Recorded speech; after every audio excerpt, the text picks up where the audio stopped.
Iya. Ini spesial untuk Mbak Reskia, karena ini di live streaming buat Mas?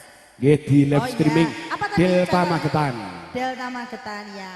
Ini lagunya spesial untuk Mbak Reskia dan juga Mas Bella, lagunya Kesayangan.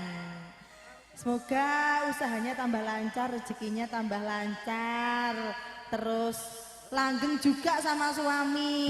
Amin. Oh, jadi lek wis bisnisnya lancar, sugih, Sugih. keluargane ya kudu tetep rukun. Ngono. Kuwi patut dan kanggo tepo tulodo. Kaleng ngentosi musiknya Pak, sabar nggih. Sabar.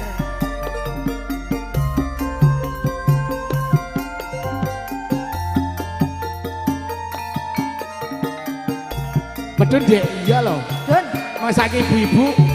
Jadi aku arep golek bloke sing apik. ya.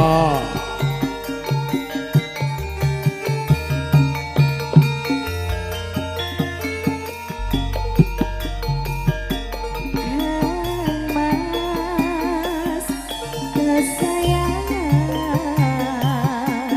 koyo apa rasane ati iki suwe ra krungu pawartamu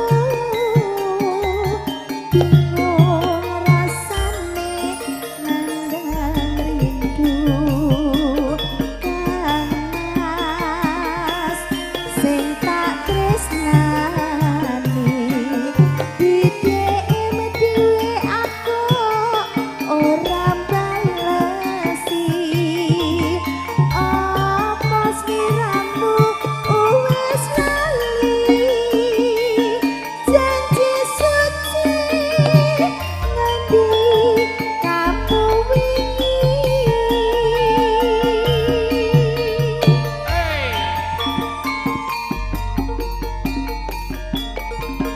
aku ra ngemis ningatiku miris curiga rasane ningatiku ya tiris kamangka aku isi sayang tresnaku ora bakal ilang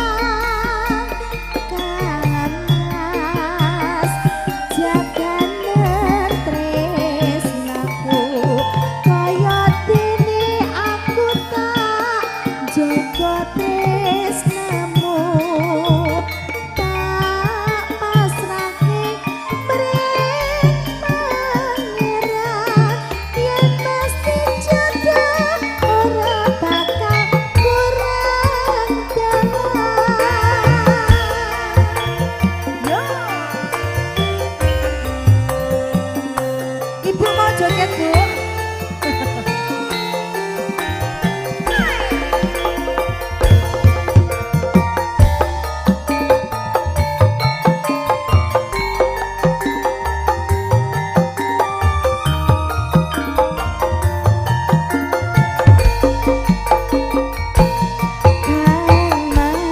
Mas kesayangan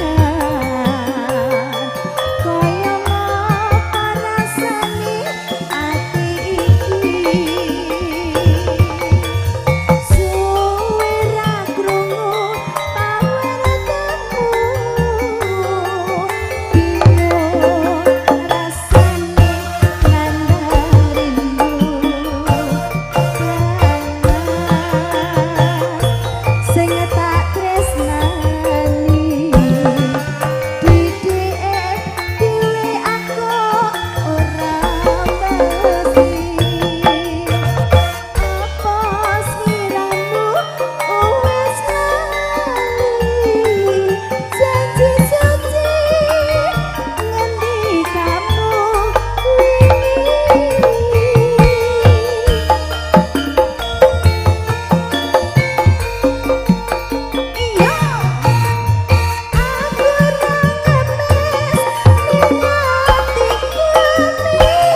Alhamdulillah. Suhana. Spesial juga Nggih. untuk mempelai berdua yang saling sayang ngono Mas. Seperti lagu kesayangan yang sudah Nggih, diaturkan terima